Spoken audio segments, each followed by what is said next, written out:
All right, welcome to the podcast, mate. Thank Great you to for have you having on. Yeah. I'm already My interrupting turn. you. Yeah, who gives a fuck? We'll just interrupt each other the whole way. I am keen to have you on because you are a creator, whether you like it or not, but you're also a real businessman and actually quite different to our usual guests. So if you don't mind, give a quick intro to the guests and anyone watching, what you do and who you are. Is this straight down the barrel? Yeah, let's go down the barrel. Yeah, wow. Tell them right there. My name is Luke Kemmies, and I run a accounting practice called Next Advisory. So don't switch this fucking podcast off because I know that it's boring as shit, but we will make this interesting for you. We'll teach you some shit about tax and my journey in terms of creating content. And I also, in my spare time, create content for a brand/platform called Keep the Change, which is designed to help everyday Kiwis learn more about financial literacy so that they can upskill themselves and learn the things that they probably should have learned at school or throughout their life, get rid of the credit card, etc., and we can have a better country and a better economy. Nice, love it. You practiced that one a few times. Yeah, twice this morning. Love it. I want to start with the backstory because I actually don't know your backstory. I don't know where you come from. All I know is Danny Verk, which I don't even know where that is. Yep, but sure. I want to know a bit about the backstory and how you got to where you are now. Like why Next Advisory? Yeah, and then I wouldn't mind then talking about the content journey because it's not normal for accountants. No, it's very not normal at all. I'm not normal. Yeah, you're not normal. Yeah. So tell me the story. Like, how did you get to be here now? Where did it come from? What happened? Okay, so I guess if I look back, I think I can kind of now spot some of the things. Both of my parents, my father and my stepmother, were both top end of town in terms of editors for big publications. Okay. And I grew up around storytelling, probably assumed like everybody else does. And Dad would tell us stories. He would take us places and, the street would be, there's been 3 murders here. And I'm like, holy fuck, and I still drive past them now. And I'm like, oh, that's just, And some people are like, why the fuck would your dad say stuff like that? But that was just what we grew up around. And that was, their craft and their art. So I think I picked up some storytelling. Yep. And then sixth form English for me, creative writing, crushed it, fail. And I'm like, fuck this. I'm awesome at this. Yeah. And so I was really gutted, like massive kind of chip on the shoulder. Yep. That's me for English. Like I'm done. I'm going numbers now. I'm doing math, calculus, statistics, economics, accounting. Yeah. Bit of geography just to balance it out. Yeah. And that's basically like me. Then I go to uni. I do business. To be accountant back in those days, you had to do 4 years of uni, compulsory, to then go on to become a chartered accountant. Cool. So you do your 3-year business degree, then you do a 1-year postgrad in something, which was a postgrad in drinking more piss, which wasn't great. But I got relatively good at that. And then I would sort of work part-time during that, start paying down my loan and stuff. So that was good. Then basically went into the traditional accounting setup of trying to, get a good job and tick the boxes and become a chartered accountant and stuff. And along that journey, I would be like, right, I'm going to start this business over here. Yeah. I'm going to call this one Business, and it's somewhere you can come to when you want to start your business and get everything you need. Yep. And then I had a couple of mates who were deep into tech, so they'd be like, yeah, bro, I can help you build all of that. Yeah. And then I'd get to the point to launch it and be like, oh, fuck, this is really scary. I should just stay doing my job. Another one, Will You, which was, I'm like, man, KiwiSaver's coming through.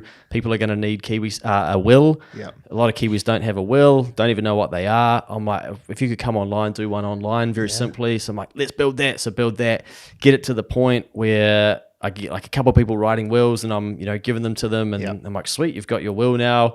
And I'm like, fuck, man, I don't really know heaps about this. Like this could be pretty bad if I haven't done it properly. And so probably that moment I should have reached out to a lawyer and be like, hey, make sure that this is clean. Yeah. But again, I was like, oh, too much risk, just stay down the job route. Yeah. So I kind of had this entrepreneurial streak, this I want to be in business streak for a long time, but never really kicked on with it. I had made t-shirts back in the day, 2IC Club, 2-inch cock club. It's just like small, everyone had a slogan on their back, small's the new big. It's just kind of like you go through that big ego, fucking you got a small dick, and I was like, let's make that cool. And so we had one of the lads who was very so good artistic, he drew up we had like a rooster as a logo, and it was like 2-inch cock. And then people had a slogan, so I think it was like mine's smaller than yours, smalls than you big, like all these different things. That's a big TikTok account now. What? 2IC, like the 2-inch club. Really? Yeah. Can you try fucking throw it up when we get a shot? Keep talking. But I've got a couple of old shirts. Crack up. It's like an American like university students. Wow. Who run around and they're like 2-inch. I think it's called 2-inch. 2-inch club. I've got a couple of shirts. I might have to start repping them again. Yeah. But anyway, so I dabbled in all these things. Yeah. So I think I was more than just an accountant. Now I meet heaps of accountants, and I'm like, yeah, you are the, people talk about the stereotypical accountant. Yeah. They exist in numbers. Yeah. And anyway, so then I kind of go down my journey of doing more accounting. I then get up to Auckland, but in this, off to the side of this, I've started to develop a passion for horse racing. Yeah. And I'm quite into that. And I know it's not very fashionable, not everyone's into that shit, but basically we had a Facebook group before Facebook groups were really a thing, and people started jumping into this Facebook group, and we closed it off so that it was kind of a private one. Add more people in, and it grew from 5 people. It was just 5 mates wanting to tip on a Saturday. What's your best bet this weekend? And then that kind of grew 200 people, 1,000, 2,000, and that was kind of chipping away. And I noticed like, the more you post in here, the more you kind of build up engagement. And then we hosted an event, and I'd quit my job by this stage, so I'll skip out all the boring accounting job shit, and then decided to quit my job, and I'll get to that too.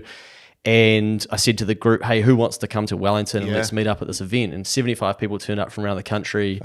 And, we'd started doing things like, Facebook let you go live now. Like, let's just have some beers and go live. And things would just happen. So I don't really know what was happening. I was just probably experimenting. But when I quit my job, the reason I quit my job is because we were going to build out another business, and it was called School Rebate. And we actually did do that, but this was a flight down to Palmerston North back to home for me.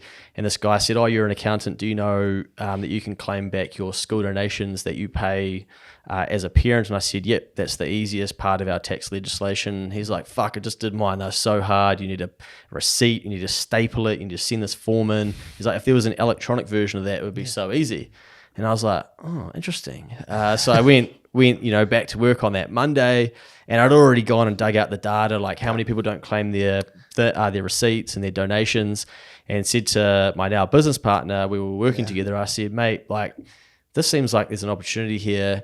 And I was so jacked up on like motivational videos and shit by this stage. So I'm like, fuck, man, I'm just going to quit my job and figure this out. And so I'll never forget like quitting my job. And we had done like this model of like, fuck you, we'll be able to make millions doing this. And I was like, man, I got to get out there and start.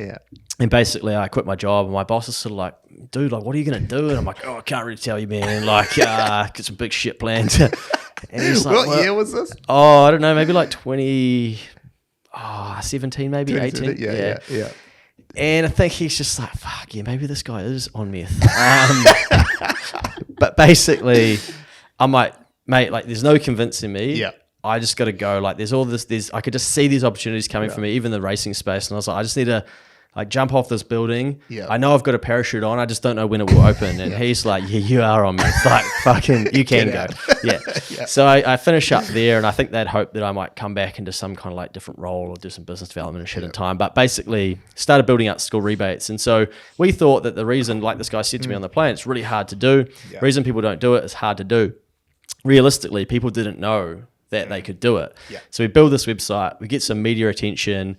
I'm like, let's have some fucking live chat on the website, like every bell and whistle you can find. And we blow this thing up over a weekend. And we thought, like everyone will come through path A. Well, everyone came through path B. Path B didn't collect any details. So I couldn't retarget or like message any of these people that had come to the website.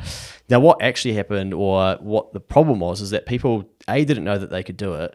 But then secondly, none of them had their receipts anyway. So we had to build a database at every school in New Zealand. And you'd come on, fill out your details. Stan, here's my kids' names. These are the years. I need the receipts. It'd ping off an email to the school. I'm like, fucking genius.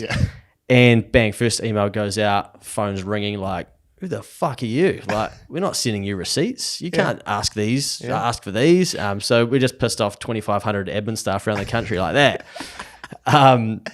But they had to. They were legally obliged. So slowly we started to like win them over. I'd sit up till like 3 a.m. sometimes and like reply to these schools being like, hey, you haven't responded to these.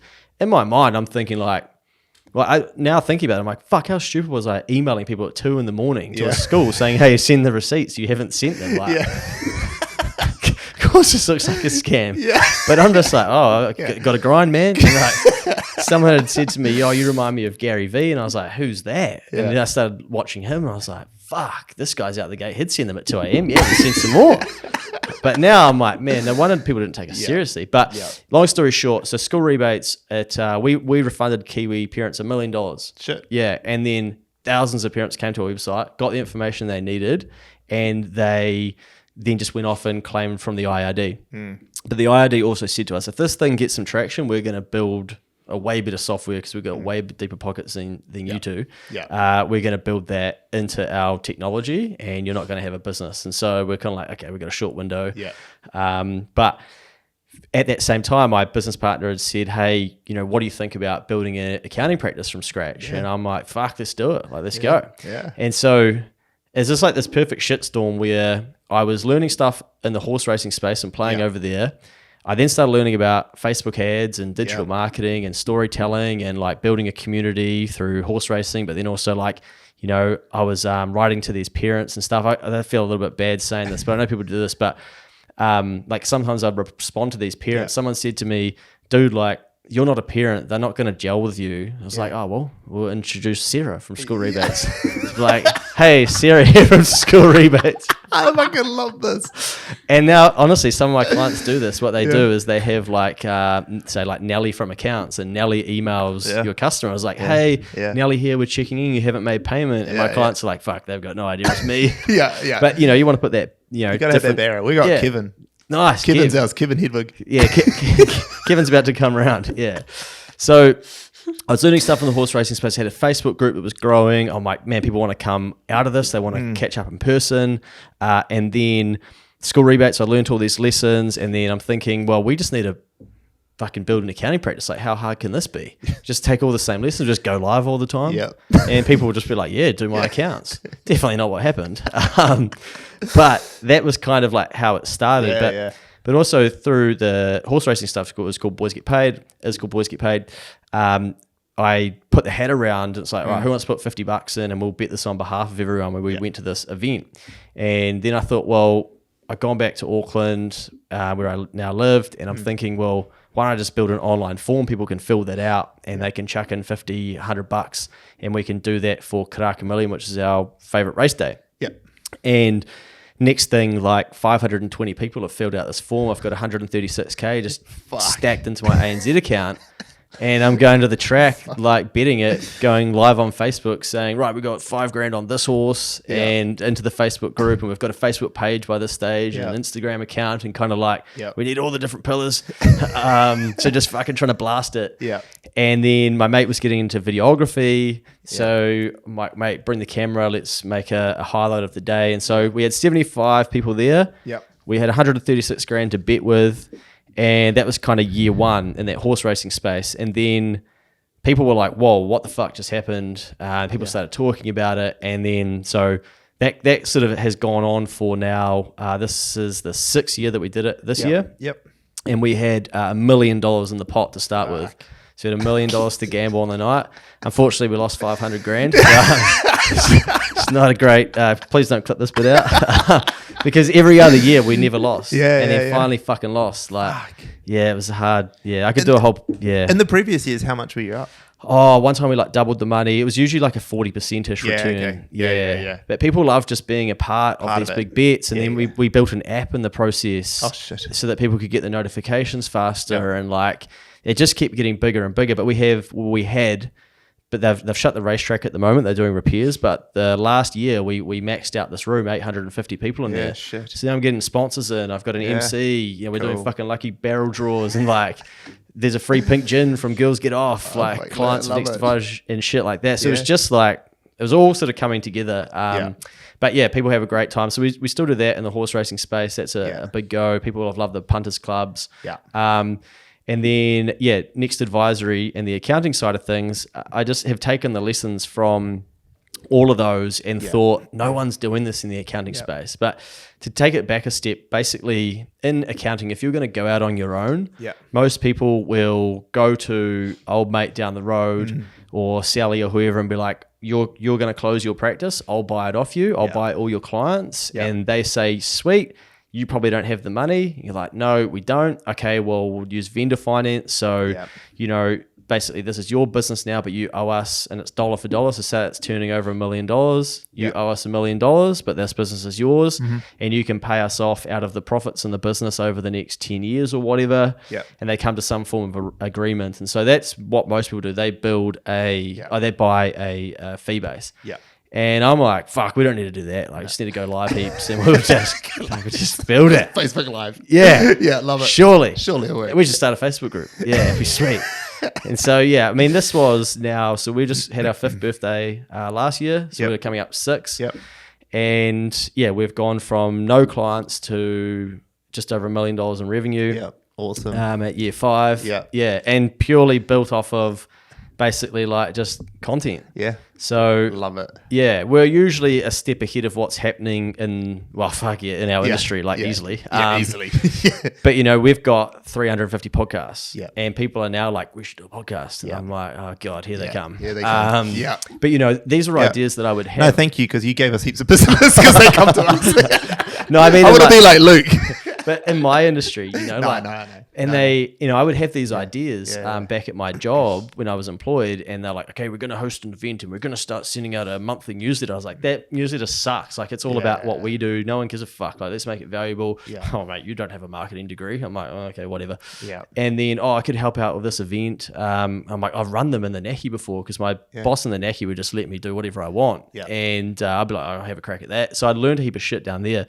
But they would sort of be like, mate, fuck off. Like, you don't need to be in this meeting. You don't know. So now I get to do all the things that I, suggested or wanted to do. But now it's funny because they all start copying. But that's just the beauty of it. But that's basically me, mate, in a nutshell. And then we sort of layer in Keep the Change, which kicked off in lockdown, where I would always have conversations with my parents about how, we'd be having arguments, not arguments, but discussions about what's happening with personal finances and stuff for people, and it would always come back to, well, there's a lack of education, and my stepmom was like, well, why don't you do something about it? And I'm like, okay, I feel like I've just been told. So I'm like, why don't I just start doing some content in that space? And I'd also started to see like, okay, I can help business owners, but that's all good and well, but then like, what if their staff it's hard for them, like, it's all good and well for business owners to get rich, say, but then what if there's another layer but beneath that you can help as well, so that one day they could become a business owner, or they can achieve their goals or their dreams or whatever it is they want to do, or they want to go out on their own and be self-employed. So need to go and solve a bigger problem. So that was okay, cool, can play over here in business, but why not just start helping everyday people with their finances? And then eventually, like, business owners are going to take note too. And it's just going to build a bigger funnel. And then slowly we'll feed into Next Advisory what we want. And then also there's stuff that comes through where it's like, well, we can't and won't do that or don't do that, but go speak to XYZ. And then I know that they end up with a trusted person that will provide value for them. Because, you'd see this too, but there's so many old business owners out there. And when I was coming through my early accounting stuff, it would be like, the way to make money in accounting, sell succession planning, because all these guys and girls have got to get out of business at some stage to help them exit their businesses. And I'm thinking, fuck, like, I've got 30 years of doing this shit. Why not, like, let's start teaching the younger people now, because who's going to do that? So that was sort of Keep the Change can help an everyday person, and then I'll just see where that journey goes. And so now that's 3 years of writing every Friday.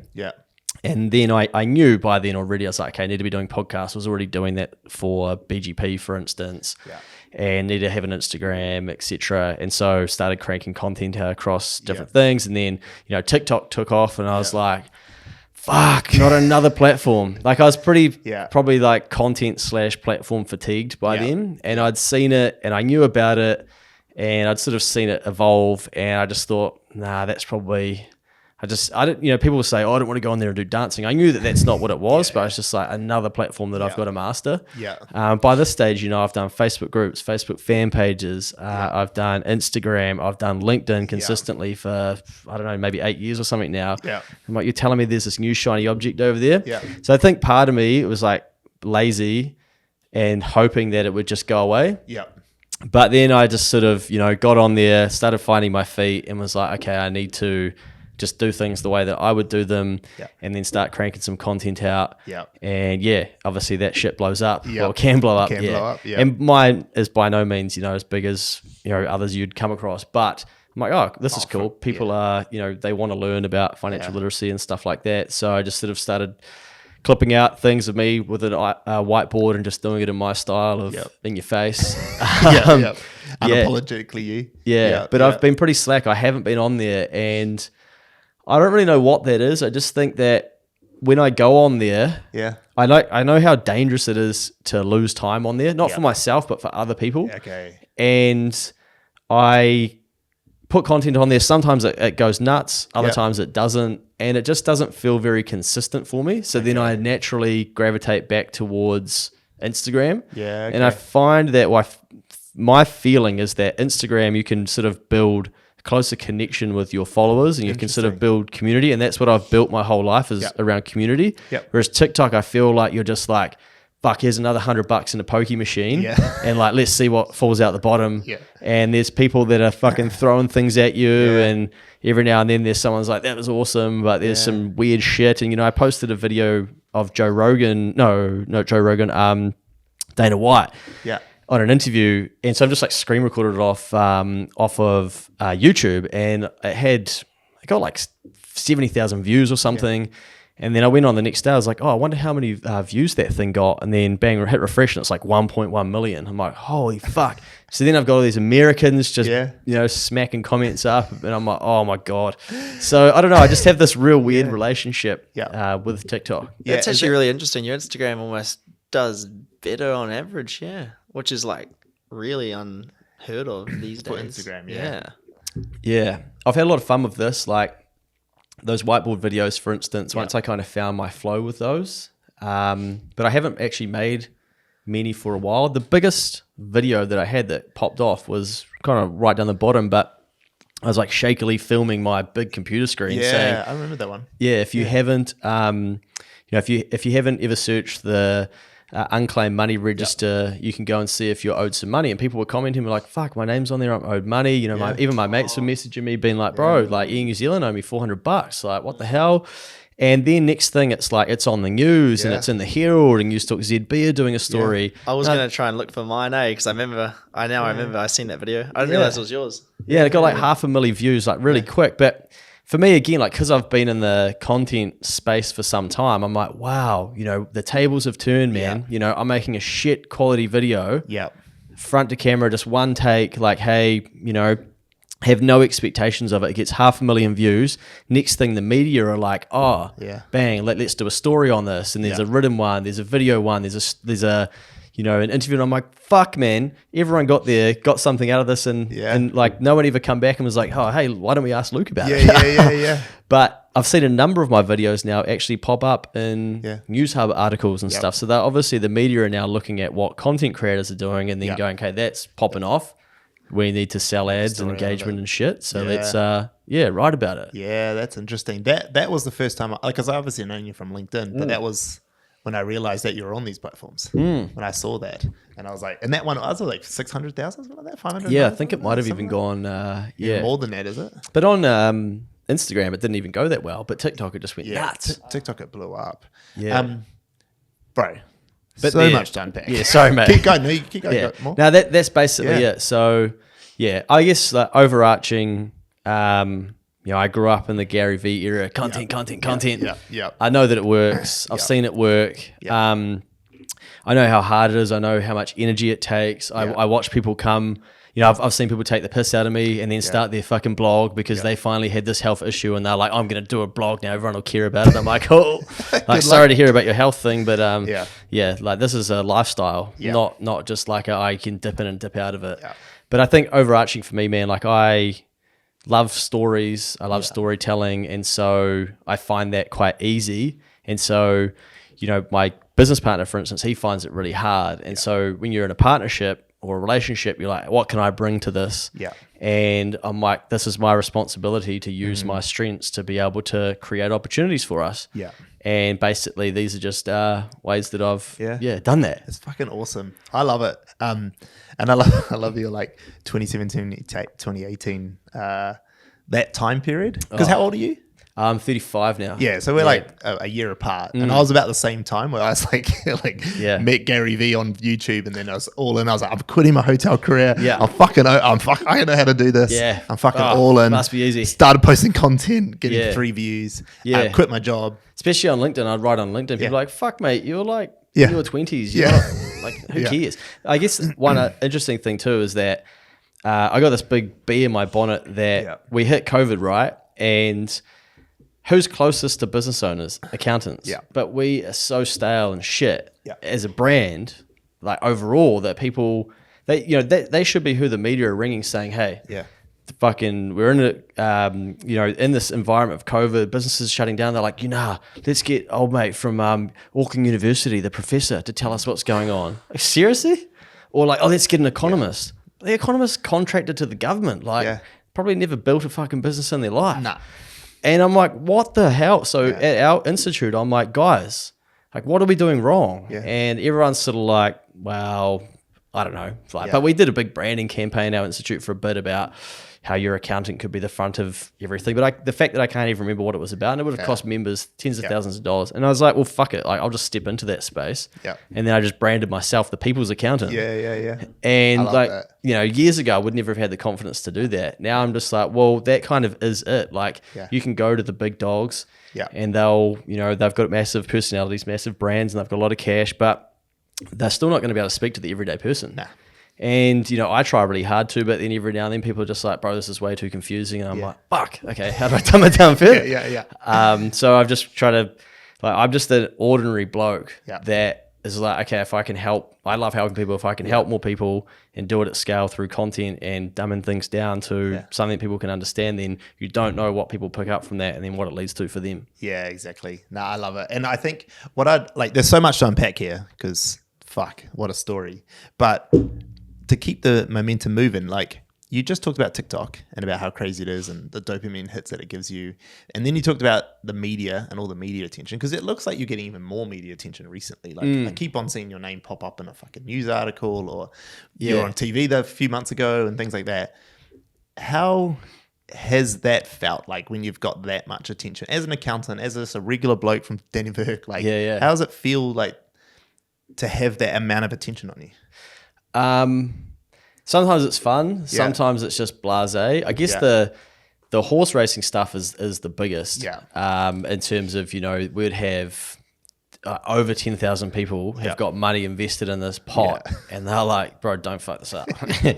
And it's so hard. Like you're gambling. And so I'd be communicating expectations and trying to do everything I can to be like, okay, let's make sure we don't have the wrong people involved in these things. But you'd be going live and there'd be heaps of people commenting and stuff like that, or you're in the street and people will talk to you. But it's been cool now with the Keep the Change stuff. There was a period where every day I'd go somewhere and someone would want to stop and tell someone, they yell like, keep the change. I'd be in the show like, and I'm like, okay, but anything like, how many people are seeing you but then don't want to say anything to you?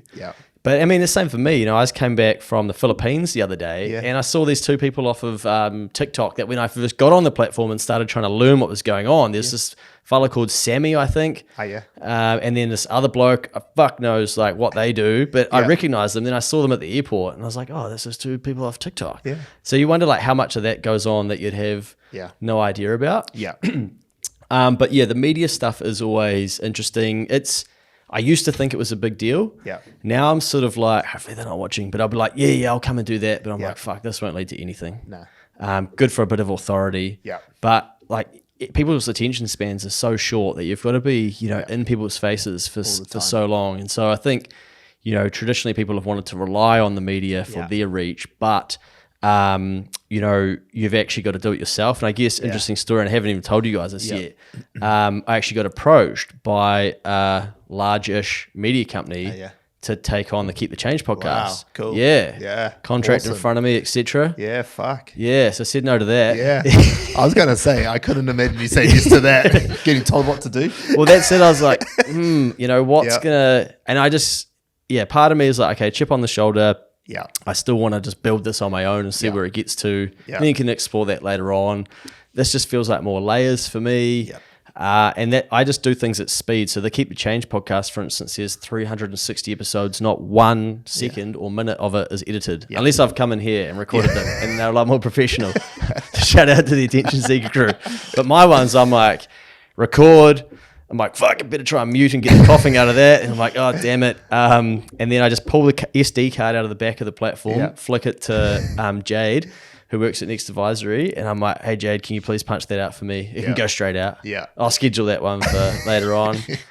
Here's a description. I might send like a voice message on a Saturday. I'm like, sorry to you and your partner that I'm messaging on a Saturday or a Sunday. And they get it done. They just, And they're like, oh, you know, we can edit these and we can do all of this. And I'm sort of like, yeah, like you can, but it's not really. It's not a point. Yeah. So just didn't feel right for me. So I didn't say yes. But whereas I know a lot of people would be like, oh my God, media deal. And admittedly, you know, they're like, we can get you on radio. You can become our guy. We can really help blow your profile up. And I'm sort of like, well, I don't know. I'm pretty comfortable with my profile at the moment. Yeah. But I guess when you know you can build something yourself, part of you's like, you enjoy that process as well. Yeah. So I'm not saying I won't do it. I could get to, like, I really want to, my goal from the start of Keep the Change, when there was 0 email subscribers, 0 podcasts, nothing, was if I can help 100,000 Kiwis get better at financial literacy and have 100,000 advocates, like, fuck, I must have a good life on the back end of that, surely. Yeah, surely. Yeah. That was my thinking. And so then I'm like, well, they can probably help get me there faster. Yeah. But what I'm doing is already working. Yeah. So let's just stay in the grind. I'm enjoying it. Yeah. There's no rush. Nah. So there's 30,000 podcast listeners in May. Yep. June's looking like it might land close to 35,000. Yeah. So it's like incrementally growing. Yeah. But then they're saying to me, the thing that I'm concerned about is people are like, man, I'm addicted, Yeah. I'm like, whoa, you're addicted to the podcast. I'm like, fuck, I don't know how I feel about that. I'm like, swap out that for obsessed, baby. Yeah. But I'm like, okay, hopefully people don't become like too reliant on it. And I'll often say, right, make sure you're taking action. Sometimes I send out an email and say, can you please unsubscribe? Yeah. If you get these and you take no action, like, it's not going to matter. Yeah. And people will unsubscribe. Yeah, good. But I think it's a bit of reverse psychology too. Yeah. Like, do something. Yeah. But that's my whole thing. Like, I'm not, I see other content creators in this space being like, oh, just buy one less latte or don't get that Powerade on a Sunday when you're hungover. I'm like, fuck that, man. How do we teach people to make another 10 grand a year? Yeah. And they can have 46 Powerades on a Sunday if they need to, and shout their mates the beers on the Saturday, whatever they want to do with it. Yeah. Those are probably not good things to be suggesting you do with your kids. But like, we got to teach Kiwis make more money, to, right? and think bigger and think differently and put themselves out there. Yeah. Like, what are you going to learn from having one less coffee a week? You're going to think the world's small, the world's like scarce. You're not going to think like, fuck, I should build a profile. I should find extra income. Yeah. I need to understand how to add value to the marketplace. You're never going to go on a good journey with that. So I'm like, let them keep pretending that that's good help for people, and eventually people get to the bottom of that. Like, the only people that want that content long term are people that don't want to take any action. 100%. And they stay there, but they will get huge followings. Because you do want to sympathize with other people and be like, oh, my life's so hard, I can't believe this. I posted something today on Keep the Change about, if you're struggling with the cost of living crisis, perhaps this is not the season to have a pet. And then it's like, fuck, that's good. It's so borderline though, right? Yeah. And there's, I think, like it's got 400 likes. I put it as a story, but this is also like, I put it as a story, just wrote it, right? Yeah. And then I put in different color this season. Yeah. Because I try and teach people, like, do things that in the season that they work for you. And then I was like, oh, this is going off on the story because people were replying to me. So then I just literally screenshot it, pulled it down to ensure all the letters were in there, and then like posted it as a Instagram tile. Bang, to get seen by 10,000 people. Yeah. and there's people commenting, you've got this one wrong. Yeah, great point. Oh, I'm sick of people whinging. No, they're great for, mental health issues. I'm like, I get all of that stuff, but the message is if you're complaining about and struggling with the cost of living, then perhaps having a pet is not right now. Yeah. And most of these things, I'll do them because I realize they're actually lessons from me in an earlier life. Yep. Where I was in the Naki, for instance, and I'm like, fuck it, I wouldn't mind a cat. So I get a cat. And then I quit my job and have no income. And I'm like to my olds, oh, yeah, can you look after Gucci now? Yeah.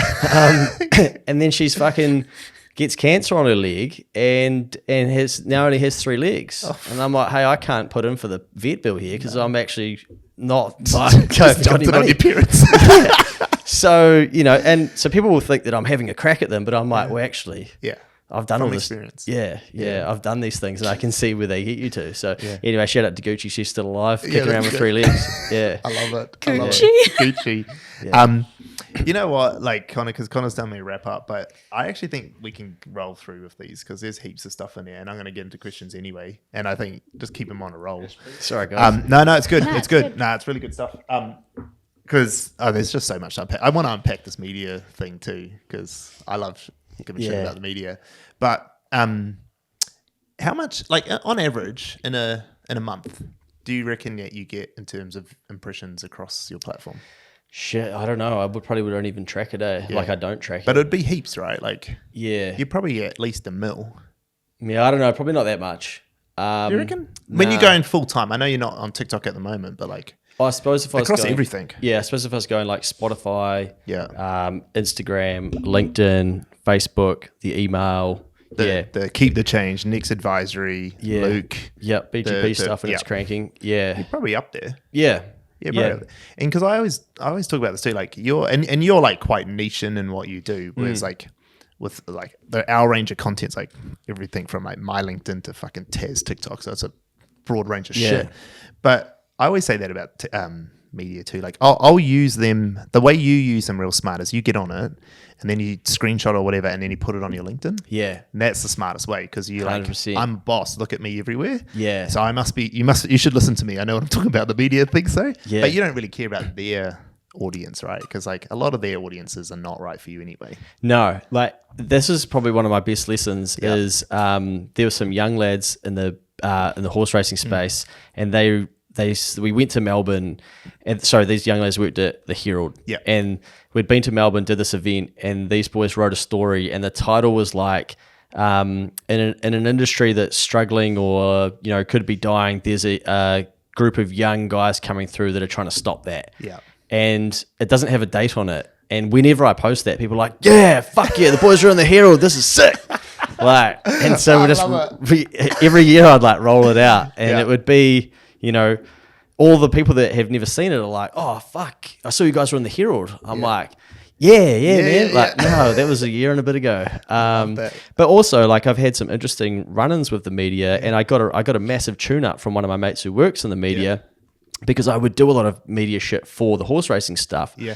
And then one day, he rang me and he was like, bro, I've just had a heads up. BGP's in quite a bit of shit. Mm-hmm. And we were running this competition and basically it broke the Gambling Act. Okay. And so not to bore you with all those details, but basically tall poppy thing. Yeah. Dude didn't like us. He'd looked it up like, oh, they shouldn't be doing this. I thought it was sweet. I'd actually run it past a lawyer. Okay. And he's like, yeah, if you do it this way, it should be fine. Basically, he's like, sweet, I'm going to roll this off to the Herald. The Herald are like, oh, great. Fucking, we can write a story about this. Yeah. So they've got the story ready to go, and then someone's like, oh, man, I know a dude that's involved in that. I'm just going to give him a heads up out of courtesy. So he rings my mate rings me, and he's like, mate, this story's about to come out. And he's like, Herald are probably going to front page it. Well, not front page it, but it's going to be, And I'm like, oh, holy fuck. And I was like, well, like, let's go back to them and say, that's unfair. Like, here's our comment and stuff. And he was sort of like, well, bro, when you... Like with the media, if you want to use them to grow your shit, they're going to fucking use you to grow their shit when they need to as well. Yeah. So it's like dancing with the devil a little bit. You got to be ready and that shit will happen. So I'm like, sweet. Okay, went into how can I control the situation? Yeah. I can't control how people react to the Herald article, etc., but I can control the information. So I'm like, I give them our quote and our side of it. Yeah. And then I'm like, fuck, straight to our audience. Like, I post the article to our audience. I'm like, let's just make it all about this dude that has basically thrown us under the bus. And it's like, I'm like, sorry guys, we're not going to be able to do these comps anymore. This bloke was called Steven. Steven's fucked it for you all. And everyone's like, fucking Steven! Like, what's he done? Yeah. And so this thing like blew up, you know, and we're like gonna get we had a big banner at one of the race days. It was like, has anyone seen Steven? And just shit. And then, you know, like this dude rings me off of a no caller ID. Yeah. I answer it, have a yarn to him. He's apologizing, saying, I didn't realize, because they closed down the Facebook group. The Department of Internal Affairs closed down the Facebook group. Shit. Yeah, so it was quite intense. And so then I'm posting the screenshot of like, I've just had 8 minutes on the phone of Steven. Yeah. And people are like, fuck this guy, he didn't even ring from his own number. And then I'll do like a Facebook Live telling everyone like, hey, this is what's actually happened. And everyone's just like so brought into it and still talks about it. Yeah. But the general public probably like, a Facebook group got shut down. These guys have been, you know, doing some competition that's illegal. They're not going to do it anymore because I've been told not to. Like, who cares? Yeah, who cares? And so you're freaking out that it's this big thing. And I'm like, okay, how can we actually use this and have some fun with it? Yeah, I love that. I was thinking that, you know, did you watch much of the Balenciaga scandal over the summer? Like where they did like the kids wearing like BDSM sort of costumes and shit. I saw a bit of this, Yeah, they went to get cancelled. And like their whole brand is about doing shit different to everyone else. And as soon as that came out, they started pointing fingers at other people, like the advertising agency, and try to blame everyone. Was that a campaign? Yeah, it was a massive I thought that was campaign. legit. They got cancelled. Well, they got cancelled, but they're still fucking Balenciaga. They're still going. But they just did it wrong. They like responded with trying to defend themselves and like by pointing to others rather than just going, "Oh, that was us. Fuck you." Like leaning into the same brand they've always had and going, "This is why we did it." Whereas like that's what you did, right? It's just like, "Yep, we did it. We're telling you all we did it. Man. This is how we're fixing it. Fuck you." I'm like, bang, first email straight to the Department of Internal Affairs. Hey guys, I've just found out about this. I found out about this through the Herald. Really surprised that I'm not like that. I haven't heard from you guys. Yeah.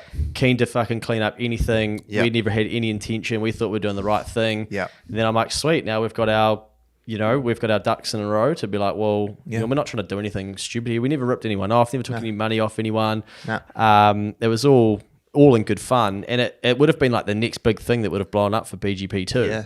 Basically, all we did is just pulled money, and then it was a 3-2-1 competition. Horse wins, you get 3 points, 2 points for second, 1 point for third. Yeah. And then basically, who's got the most points at the end of the day? Bang, here's 70% of that money. Yeah. And then 20% and 10%. And people are like, fuck, I've got the chance to win like 70 grand on a Saturday. Like, sick. Yeah. And people were tuning in, they were watching them, we're updating the live leaderboard on an Excel sheet, Google Live sheet. People are like, this is fucking amazing. I'm like, oh my God, we've found the best thing for people to be involved in and have so much fun with. And then some dickhead has to come along and be like, oh no, you know. Yeah. And it's like, no, anyway. Yeah. Fuck it. I love your response to it. So media is like, you use it the right way, but be willing to know that they're gonna fuck you at some point, 100%, and be ready to respond. Right. Yeah. And I have like a 72-hour rule where it's you're hungover, you're worried about what you said the day before. Yeah. There's a media article about you. Yeah. You put up a piece of content and actually hasn't gone the way you thought it was, and everyone's like, nah, man, wrong take, all that shit. Yeah. 72 hours later, probably not even that long anymore. Yeah. They just forget, right? Yeah. Yeah. Love it. So then tell me, I don't even know if I got this answer out of you. How does it feel with all this attention? Oh, yeah. I don't know. I'm probably kind of used to it now. Yeah. It's definitely, like, I don't look at myself as a, you know, I go and watch some of the cool thing is I see some of the rugby boys follow Keep the Change and stuff now. And I might go talk to them at the end of a game or whatever. And I see their lives and I think, fuck, man, that's intense. You know, signatures all the time, all ages, you know, everyone wants you to fail on the field, off the field. No one gives a fuck if your parents have just died on the weekend. They wouldn't have a clue. They'd just be like, kick the goal, fucking do whatever. Yeah. And so I'm glad that I'm not that level. Yeah. But what also, when you do? Well, that's the thing. I'm like, I also know that, that, you know, if I do become like the accountant in the country, well, yeah, everyone's going to be waiting for a business failure. If I can, you know, I've already had like I've seen that guy lose $500,000 of people's money on a Saturday. Don't take advice from him. And I'm like, yeah, It was okay, gambling. man. Yeah. Fuck. Yeah. Yeah. So, the average people are putting in is like $50 each. But anyway, those things don't really go that well to get it right. Like the gambling guy and then the Accounting guy. Yeah. Yeah. I can look after your money in business. So yeah, I'm kind of, you just come to accept it a little bit, but Yeah. all the positive stuff outweighs the Yeah. negative stuff. When you're getting messages from people and saying like, this has helped change my life. I just needed a reminder constantly to do these things. Yeah. You're like, well, this stuff is worth way more Yeah. than copping a little bit of blowback every now and then. Has that always been a thing for you? Because I know, like, for me, it's the same. I have a similar mindset to you about it, but like most people I talk to, even most creators, like they can't handle that. Like the negativity really fucking gets at them. They can't. That one comment doesn't outweigh, like the 100,000 other good comments they get doesn't outweigh the one bad one. Like, have you just always been like that, or have you learned to be like that over doing it for so long? Well, once I learned like psychologically that your brain will focus on the negative more, and so that's really normal and natural, then you're sort of like, oh, you can see in yourself, you're like, this is why this is happening. And sometimes I'll have, I might get up in the morning and I'll go through my normal routine. I'm about to go to the gym, and then I'm like, oh, fuck, I might just reply to a few DMs or whatever. And there's like this comment or whatever, and then I'm fucking real riled up about it. Yeah. And I'm like, whoa, like don't let this person ruin your entire day. And I would get so much shit in the horse racing space, like, you shouldn't have backed that horse, you should have done this. Oh, he's fucking pocketing everyone's money. But this is how stupid these people are. Like if I was pocketing everyone's money, no one would fucking put their money in. Like but they're so simple that they can't figure out like, oh, my argument and negativity doesn't even stack up. Because people would be like, yeah, good point. I didn't realize, like, we never got our money back those other 6 years or whatever. So you just have to like apply logic to it and go, okay, your brain is going to want to defend yourself. You're going to feel hurt. You're going to keep thinking about it. Yeah. But in a week's time, you're going to be like, oh my God, I'd completely forgotten about that. Yeah. And so I think you do have to teach yourself a little bit, but also, I grew up in the, if you ain't got no haters, you ain't popping, whatever that song was. You're like, good point. 100%. Yeah. Love it. Love the haters. Bring them all on. Yeah. So you almost like need some of that. And also I only learned this maybe a few years ago, was basically like perfect content should sit in the middle. You should have half people that are like, this is amazing, and half people that are like, nah, I completely disagree. Because all it does is create engagement and just pushes it up higher. So when I was learning about writing Facebook ad copy and shit, it was more like, okay, write something that is maybe true to you, but not true to other people. And naturally, you can stay out of the comments and stuff. But I was bad, man, with school rebates and stuff. And people would be like, oh, this is a waste of money. You could do this yourself. I'm like, yeah, but 600,000 people don't, you dickhead. And I'm like, oh, okay, I edit that one. And but I would go back to people. Sometimes I'd kill them with positivity. But sometimes I couldn't help myself, and I'd be like, just say dumb shit. I'm the same. And I do it, like, not that I get angry, but I get passionate about it. And I get like one particular client of ours, which I got to stop naming on this podcast, but whenever I do the community management and get back, like I get told off by the social media leads, like, Stan, are you fucking replying to this? Can you get off the fucking replies? Let Mel take care of it. She knows our voice. I just get passionate. Fucking motherfuckers. And when you're doing it for yourself, you can kind of, there's no real repercussions. But then when you do it for a client, you're like, oh. Oh shit, maybe I shouldn't have said go fuck your mum. The best ones I see is like when someone's real negative to you. You used to be able to reply with a video on Facebook on ads and stuff, and it'd be like, oh, these guys are a scam. And you'd be like, hey mate, it's Luke from Scam Advisory here. Hope you're having a great day and you're not too negative today and shit. And they're like, oh, what the fuck, like, there's a real person sending me a video here. They can't handle it once you actually put a face to it. So we're going on a complete tangent of not even what we wanted this podcast to be about, but I fucking couldn't stop here because that was gold. And there's so much I want to unpack. This is way better than, no, I shouldn't say that because all the creators will hate me for saying it. But like when I talk with business people, because I like we're in the same world, like I get it. But what I do want to actually ask you about is that when we do talk to creators on this thing, like the business side of it, a lot of them don't have much knowledge of that. They don't know where to go or how to manage their finances or even where to start.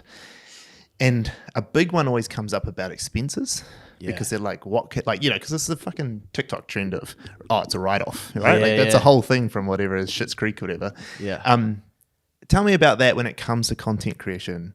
what can they write off? Like, what are some common things that you see people thinking they can, but no, you can't do that? Yeah, the most common thing people think they can claim that they can't really normally is clothing. Yeah, okay. So, however, if we go back to basics, there's a general sort of rule with tax, and it is if there is what's called a nexus, which was like a shit accounting term for relationship or correlation or something between the expense and you generating revenue, then you can potentially claim it. Okay. And I have to use words like potentially, and you may be able to, right? But basically, say you were doing a photo shoot and you needed to have a specific costume and you had to go out and buy that. Well, I'd say to the IRD, well, mate, like if I didn't get this costume, I couldn't do that. So yes, I can claim that, and it would be. But if you say to someone, hey, your clothing isn't tax deductible, technically that's right. But a real estate agent, for instance, they'll think, oh, I bought a fucking Gucci suit, man, $3,000 to bring my tax down. It's like, bro, that ain't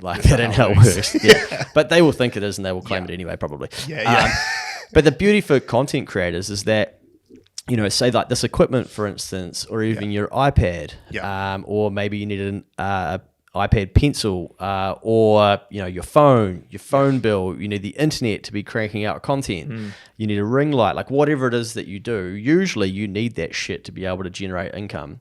Now, there's a big difference between people who think they're going to generate income and be a content creator versus somebody who is going to generate it. So as an example, Luke decides I'm going to do a podcast for Keep the Change for Next Advisory. I basically know that income will eventually come. And so I'm claiming those expenses, and then I have the income in the future to prove, well, look, you know, this is what come out of doing this stuff. You know, old mate who's like, I'm going to do 1 or 2 podcasts, see if I can get a brand deal. Oh, fuck me. Like, 1NZ never called me. This is bullshit. I'm going to roll this through my tax return. It's like, hey, come on. Like, you know, that's probably not going to work. So it's, I mean, all the stuff's always a gray area, but when you can prove that your income is derived from some of the expenses that you've got, then yes, you can. So even if we just go through some of the basics, like you might take a potential prospect out for a coffee. You'd be able to claim a portion of that as an entertainment expense. Or then they're like, well, actually, can you come to our office? You pay for your bus fare to get there, whatever. You might take them out for a meal. They might say, well, can you put a pitch deck together for us? And then you need a Google subscription to be able to put some slides together. And like all of those expenses should be tax deductible because you're spending that money to try and generate income. And then your income minus your expenses equals your profit. And that's what you pay tax on. Now, the thing, like I see this even not just creatives, but creatives. Because most creatives, like their brain is like, let's have fun, let's just do heaps of shit. They got 64 ideas on the go. 80% of them suck, 20% of them make all the money, but they're like, no, I want to do all of them too. And so often they won't actually make that much coin. And so then they're like, well, fuck, you know, why should I have to pay tax? Or because they're usually thinking, well, I had a job and I earned this amount of money and then I pay tax on that. So they might not put the pieces together that, well, actually your income minus your expenses equals your profit, and then you've got to pay tax on that. So creatives are almost like, I'll say to them when I see them come through Next Advisory, even in just different areas, they might be in like packaging or branding or like whatever it is they're doing, or even marketing. I'm like, sweet, but you to do the creative stuff, but you're still going to need some base level support at that financial piece because your brain just isn't going to gravitate towards wanting to understand that. And creatives will usually delay as long as they can having to think about finances. Yeah, for sure. And so I try and show them like, right, you don't have to understand all of it. All good, but just get the right people around you or don't try and understand it all. Get some support so that you can keep being creative and doing your thing. And then the geeky people can be in the background being like, no, you shouldn't have claimed that. We'll tidy that up for you. Or, hey, you've got tax to pay on this date. You know, start preparing for that now. Because the longer you bury your head in the sand, you know, you end up in the shit. I've got a question about claiming stuff for us. So like you talked about, okay, if the cost is associated to doing something that then goes and produces revenue, right? So let's say I'm like, okay, we're going to make a video today about the team getting McDonald's, and then I go buy all this McDonald's for everyone. Can I claim that not as an entertainment thing? You may be able to. I thought that's what you always did with my dinners. No, mate, that just comes out of my pocket, bro. But like, yeah, like, so you're in a very unique position compared to other people. Yeah. Like genuinely, the people are watching you, and then eventually they will have enough like validation to go, "Fuck, we should be doing this stuff." Yep. That you would have a way better argument than someone who's just going and paying for people's dinners, but there's no actual business activity going on or potential business activity. Yeah. So these things are like a little bit nuanced to the specific type of business, but so I'd say you'd be more likely to be able to claim it than someone that's just done a photo shoot. Then is like, fuck, I'm going to stop at Wendy's on the way home and just buy, how many Whoppers or whatever, that's BK, that they want, and take a couple of photos on the slide on the way out or something and be like, wow, you know. What about like food reviewers? Can they claim the whole meal that when they're doing a review, if that's their actual income? Yeah, I'd say so, because then they're going to be paid to do that. The thing to look out for too, though, is a lot of people get given free shit. Yeah. Now, yes, that was my next question. Yeah. You got to be careful of that, because I tell you what, people don't like that. They get jealous. Yeah. And I know from some pretty big dog influencers, they're like, been audited 2 or 3 times. Yeah. Oh, how come? Oh, you know, all it takes is one phone call to the IRD. Oh, we don't think that they're declaring that as income. Yeah. So why don't you look into it? And next thing, they are having to deal with that. And again, like a creative's like, fuck, I don't want to deal with this. I just want to do my craft. Yeah. So how does that work when you get given something? So you get given, let's say it's food. Let's say you're a food reviewer and you get shouted at a dinner at some fancy restaurant. How do you claim, like, how do you put that through your tax properly? Like, what do you have to look out for? Effectively, like the value of it is a form of income. Okay. But the IRD, because it's obviously a new space, had to start releasing information around this and creating sort of thresholds and different things like that too. And they actually have some wording and examples of the things that that are income. Yep. Yeah. But you want to be careful, especially if you're getting stuff regularly and you just think, oh, well, I'm just going there making a video about it. You may actually have basically like a history of having a form of income through that. Okay. And so that just takes, and that's anyone can just dob you in essentially. And IRD will have a look into it. Yeah. I mean, it's not like really common, but usually it is, often a couple will separate and they have an argument and they're like, oh, fuck this person. Yeah. Honestly. Yeah. That'll usually be it. Like, I know that they're not doing this, or they're not paying enough child support, or they're keeping income in this, or they get paid under the table, or Yeah, that's funny. I remember speaking to a private investigator, and he's just like, "Oh, bro, these things are so fucking easy to solve." I was like, "What the hell? Like, I assume this is really hard." He's like, "No, man, I just ring the ex-girlfriend." So that's the first person I ring every time. Funny. So keep Claire happy. Yeah, I got to keep Claire happy. She'll fuck me over. So I already know that. Like, if I fuck Claire over, my life's done. She's already got me by the balls. I'm fucked. Have you got that engagement ring for a year? Well, no, it's coming. Okay, sorry. That's not tax deductible, by the way. Yeah. No, well, actually, that was actually my next question. Like, let's get Michael Hill as a client or someone. So Michael Hill might not cut it. Well, I was actually going to ask this because like that video of me getting asked to propose to Claire, it was like 4.5 million or something, right? Wow. That one particular video is the reason we got the 1NZ contract. Sick. That was the reason. And so I want to know, I'm not like, it just doesn't, I don't need this to be a thing, but I was actually wondering like, what happens if I make this whole wedding thing a series? Does the ring become tax deductible? Is there a portion, or like wedding expenses? Like, how does that work? Like for someone like that, because there are creators out there who document their whole life and put their wedding out there. How much of that can be done, or is it not because that was part of your life anyway? Or, does that make sense? Yeah, I know what you mean. Yeah. Again, it's like, I can't give definitive answers, so each person will need to check with like their accountant. But the onus always comes back to you as the taxpayer to prove that there was a relationship effectively. And I mean, look, if you then, like, you've got some evidence to back up that led to income, you may then do a series that it keeps popping off. You end up getting some contracts through Nevada and Sloan or whoever being like, that was a shit ring, we've upgraded it for Claire for you. And by the way, we want you to come and make 10 videos in our store or whatever. Then you're like, holy shit, this, it could be completely different. And does that then, like, they giving you a ring, but that's now income? Yeah, effectively. Yeah. Okay, interesting. Food for thought. Food for thought. Yeah, better be careful on that. The next question I was going to ask is about, like, I've heard a lot of creators, they use Henry. What's your thoughts on that? And do you think it's an effective way for them to start off, or what are your thoughts on that? Yeah, so Henry is now the biggest accountant in the country. Yeah, I've seen this. Yeah. And I love that because obviously that really fucks off a lot of people in my industry. Whereas for me, I just don't really care because I'm not competing with them. That's not what I want to be doing. And I kind of think, well, if technology can improve the way that we're doing things, like who are we kidding? You know, when I first started off in accounting, I used to input line by line the transactions off a paper bank statement into a computer system. I'd have to type the date, what the transaction was, the amount.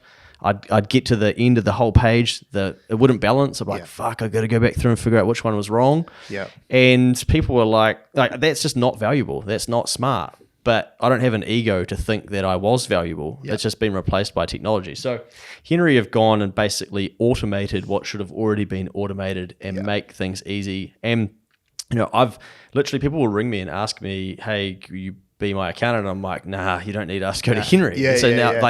And that's how you know when something's good, right? Your competitors are referring you customers. Like that's unbelievable. That's awesome. So I'm a massive fan of what they're doing. And I think it's really good for creators because basically it allows you to be able to send an invoice for somebody, to somebody. And that can be a stumbling block for a lot of people too. Like, well, how do I actually get the money in? Well, and Henry can kind of show you you have a minimal understanding of taxes, but we'll take most of it off your plate. But you can now invoice people, you'll get paid, and you'll learn some shit through that process as well. What accountants have been really good at is like, we'll do all of that for you. Like, no, you don't worry about that. We'll do that so that we can feel important and feel valuable. But realistically, like technology was always coming to tidy that up anyway. Yeah. So Henry will only do sole traders though. So sole trader means me under my IRD number.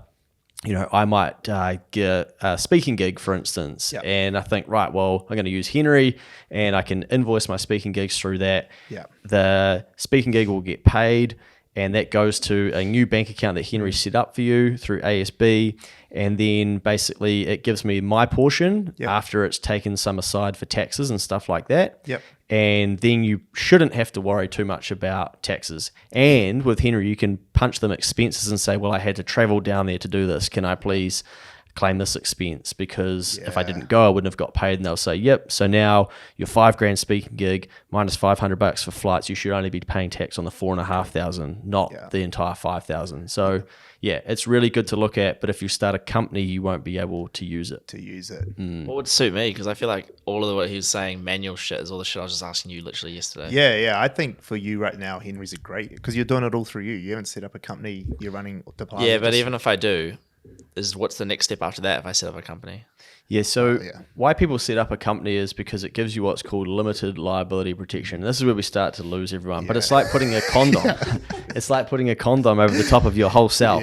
So that if you were to be sued, the company / the condom is like, nah, I can't pierce that fucking thing. So if you, like Connor's out there and he makes some real raunchy video for somebody in a freelance gig and then someone's like, well, you should never have said that or you shouldn't use that music or whatever, they may sue him. They'll sue him individually as a sole trader. But if he was operating under a company and under sort of that condom, they would be attacking the company and the company may not have any assets.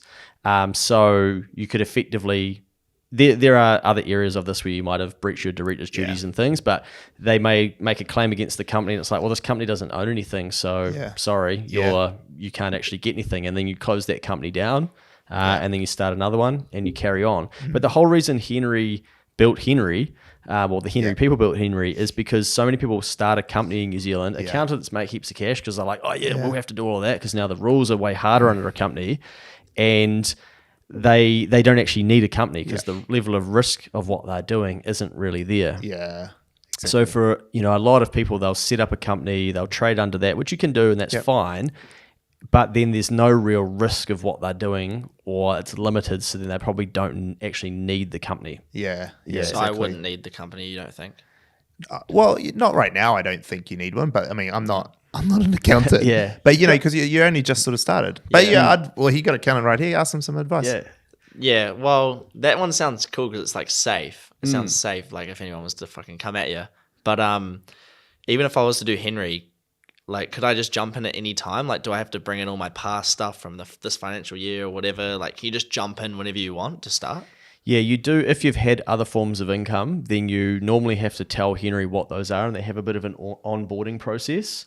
And it does get messy when you go from being a sole trader to a company.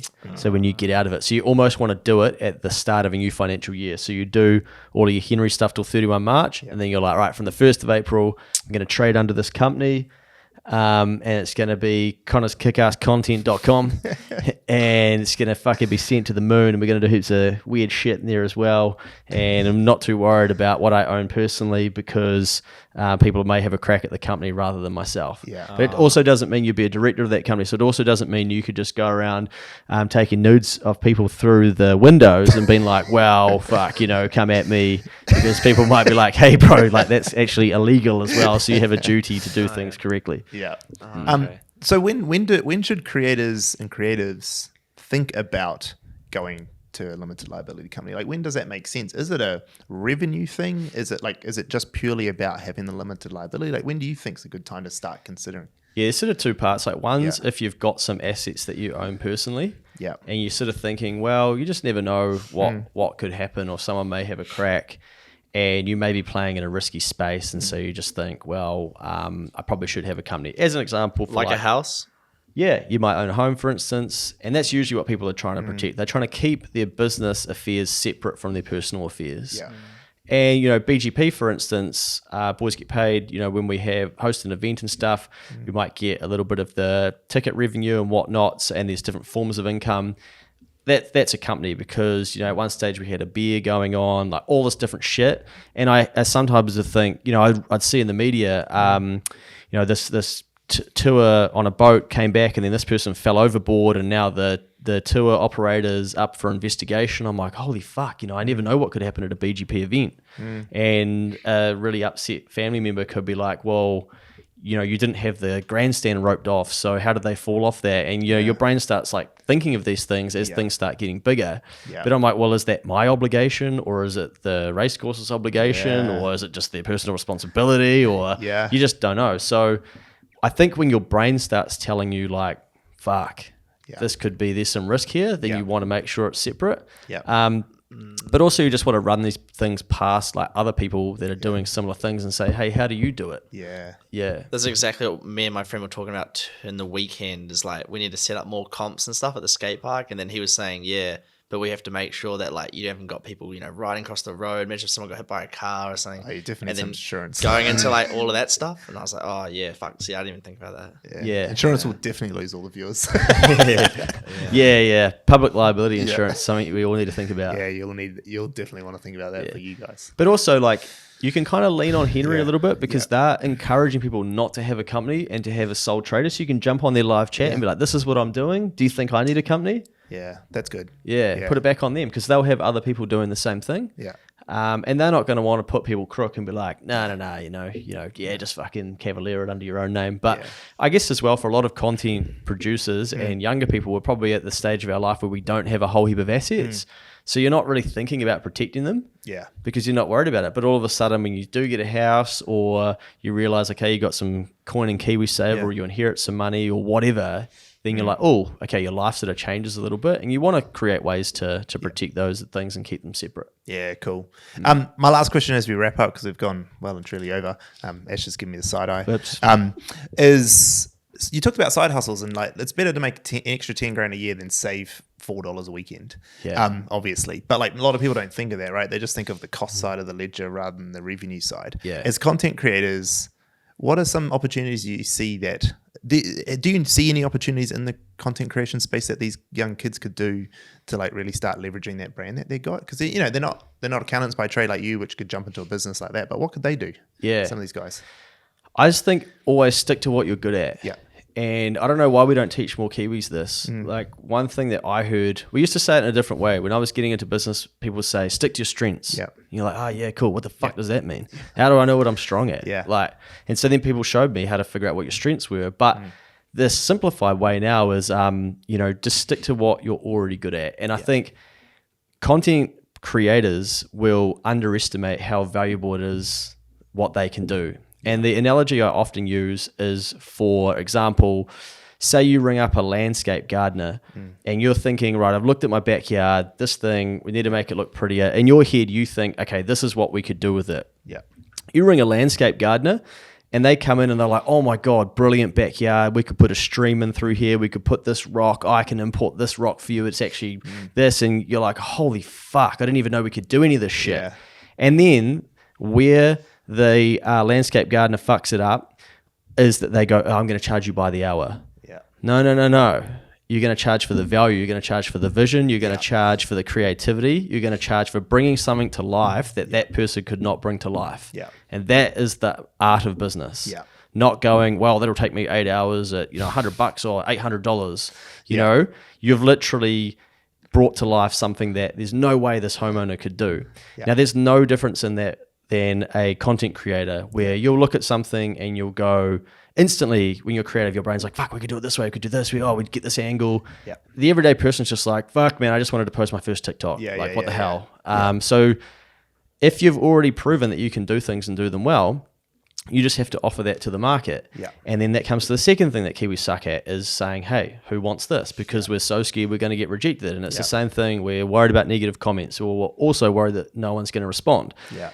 And as an example for my girlfriend, I'm like to her, if you want to make some extra cash, just fucking put on your Instagram story and say, hey, does anyone need some help with Xero or their bookkeeping, etc.? Yeah. And she was like almost in tears of people responding, being like, oh, why are you doing this? And what sort of fuck's all this about? You never put anything on Instagram. 24 hours later, she messages me and she's like, fuck, I think I just made 12 grand over the next year. And I'm like, what the fuck's up now? Yeah. I'm like, was I right? Was I right? Yeah. Bitch. Sorry. But, I'm like, fuck. I'm like, you've watched me for years in business and you don't believe me. Yeah. And then you go and do it and you're like, oh, it's actually as simple as that. Like, black screen your Instagram, say, hey, does anybody need help with insert what it is that you do? And then extra hack, don't say like, do you need help? Say, do you know anyone that needs this help? Because then people are going to think about other people that they know. And they're like, oh, well, actually, Sally was saying to me that they needed a hand with that. Yeah, maybe they could do that. So you've got to get more comfortable at putting yourself out there. But also, the people that will be listening to this and content creation in general, it's finally here. Like people are like, the big brands are like, fuck, this content thing works. I had a 5-year dream run creating content in the accounting space before it was like, oh yeah, shit, maybe I should be putting some shit up on LinkedIn too. And I see some of the big four using their partners to do some of this stuff. But we all still suck at it compared to creatives. So know that what you've got is very valuable and it's very valuable to brands. So then the next piece is then basically who's got and going to keep spending and going to value it. And then can you get closer to those people and go and add value to them? And people will do this for me. They'll say, hey, I saw you're doing reels this way. I've created a couple of examples for you. And a couple of times I'm like, sweet, let's talk a bit more. So we've got to do the outreach piece. You've got to think about who would want it. But also, like, don't overthink it. Action will always trump the ideas. Awesome. Love it. There it is. So go make some more fucking money. And it's okay. Fucking money. It's okay to make more money too. Like, and the final, I think, piece is that blow your thermostat out. So you might have started in employment and you might think, okay, I was like, if I could make 100 grand, man. Fuck, I'm retiring. I am going to kill the accounting game. I got towards 80 in Auckland and I was like, fuck, where's the money? Why do I still have a credit card? But I had bad habits as well. But then, I had to teach myself that, well, I came up with that 100K thing. I was reading about people making $1 million, 10 million. I'm like, what the hell? Like, how's that happening? So whatever you think is a big amount of money is usually an amount of money you've gotten close to. So you've either earned it before or you've nearly earned it. And so then you'll think, well, that's sort of your ceiling or your thermostat. And as soon as you get close to that, you'll probably find that you'll fuck up deals. You won't push as hard. You're just like, okay, sweet. Like, wow, that was a pretty big month. But, I've had to learn that concept. And then I've sent invoices that are now bigger than basically what I was getting paid in my job. Like one invoice bigger than my whole year of work. It's and fucking nuts. Eh? And honestly, like your life doesn't change that much. Like it does change, but the fucking expenses come with it. But yeah, I think Yeah. there's a really good opportunity for content creators and people that are in this space to just figure out what they're good at, replicate it for other people, and do it well.